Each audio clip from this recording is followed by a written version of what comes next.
Installing Workstation should be a piece of cake for you, and in 99% of the cases it's going to be. Now, before you install Workstation, there are some things you need to consider, and some things just real world I'll throw in here for you that you won't see in documentation or in instructions anywhere most of the time. First of all, obviously you want to make sure you meet the host requirements. Now, there may be some gray areas where you're kind of wondering, I don't know if I can slide by here. The best thing I can tell you is just try to install the product. If Workstation detects that your CPU doesn't support virtualization, if it sees any other problems, if it sees anything that's going to be a fatal issue for it, most of the time it will detect that on the install and tell you I can't install because, and then you can chase it from there.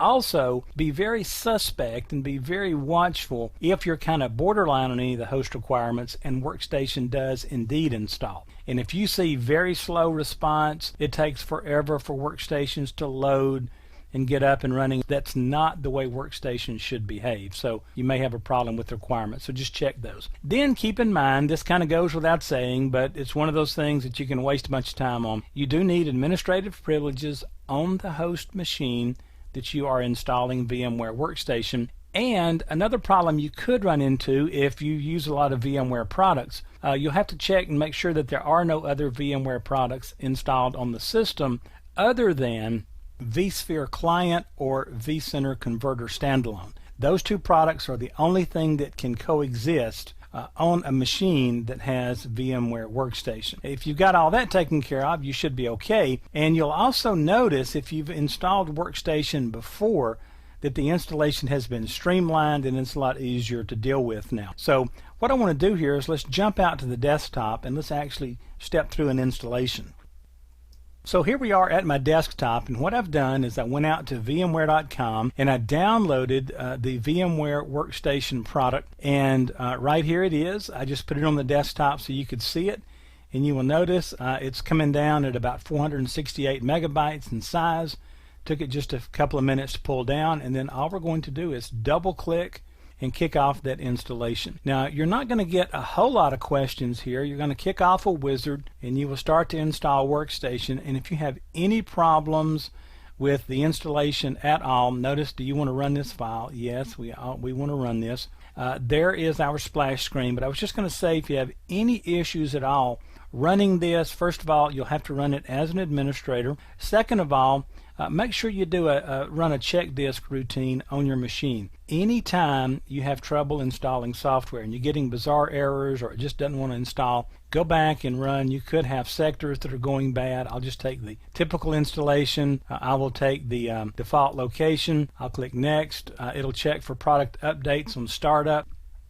I'm going to kill that for now because I don't want it to slow down, and I'm not going to send anonymous system data to VMware, and then I will create shortcuts in those locations, and then I just click begin. And you'll notice this thing's just going to start loading and running, and everything should be okay. But let me go back to this running a check disk routine.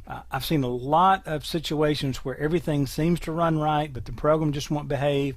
I get weird, bizarre error messages. It hangs at the same point every time. You could have sectors that are bad on your hard disk. You could have directory pointers, all kinds of things going on with your disk. So if you see any anomalies like that, run a check disk. I always, after a month or so, and I'm about to install something new, I'll go ahead and run a check disk and just see what goes on. And it's amazing sometimes and a little bit disconcerting to see it find bad things and move indexes around and so forth.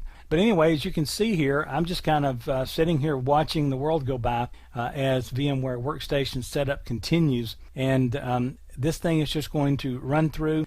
Notice we're installing packages on the system right now.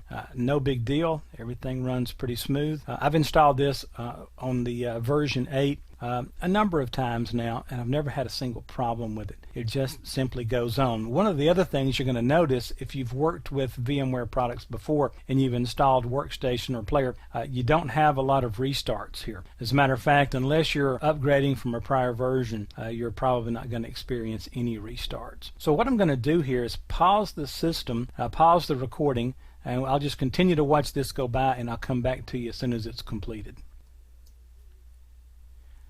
You'll notice here as we go through the process that I'm go through a number of these steps where I'm getting this installing and configuring additional components and you'll see tools, you'll see some Linux stuff go by here, but it's basically putting a bunch of executables out there and then running them. And now it's asking me to enter my license key. Now, if I have one, I can put it here. If I'm doing a trial version installation, I can just skip this, and I'll show you in just a few minutes what that from. So I'll just do a skip here, and notice I have successfully installed. Well, where do I get this license key? I'll show you in just a second here.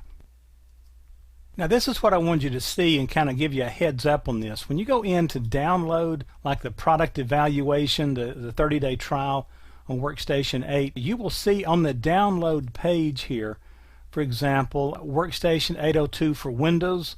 This is both 32 and 64-bit. Right up here is the product key that you need to grab, and so you'll just look for it right up here on the download page, and you can just grab that, copy and paste it in, and that will enable your trial to run. So that's how you get the licensing download. That's kind of tough to find. It took me a little while to look around and find that. But anyway, that's how to install it. So at this point we've got it installed. Now let's get down to creating some machines and working with them.